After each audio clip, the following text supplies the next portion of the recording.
This is Mike Metzger with Murphy Business and Financial in Richmond, Virginia.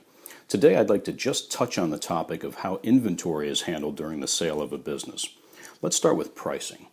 Most business pricing guidelines call for inventory to be valued and added separately to the price of the business. So for instance, if your business is worth $500,000 and you've got $50,000 worth of inventory, the sale price would be $550,000.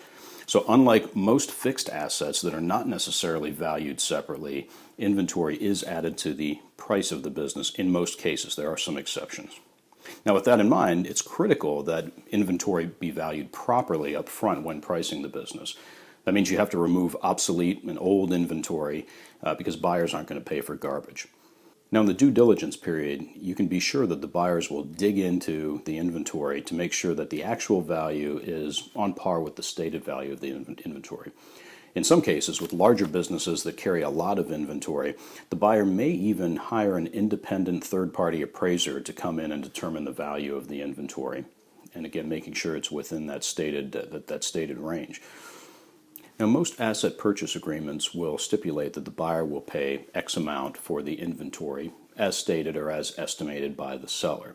However, there's also a clause that allows them usually to adjust the final sales price up or down based on the value of the inventory just prior to closing. And there's usually a threshold of plus or minus 5 or 10%. But know that a day or two prior to closing, the buyer is going to come in, take a look at the inventory, and may adjust your sales price, your final sales price, based on the value of the inventory at that time. So it's important to avoid surprises.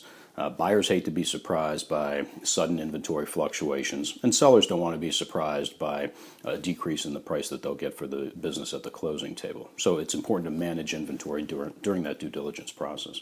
In one recent Murphy transaction, the seller suddenly identified $20,000 worth of inventory that had previously not been identified just 3 days prior to closing.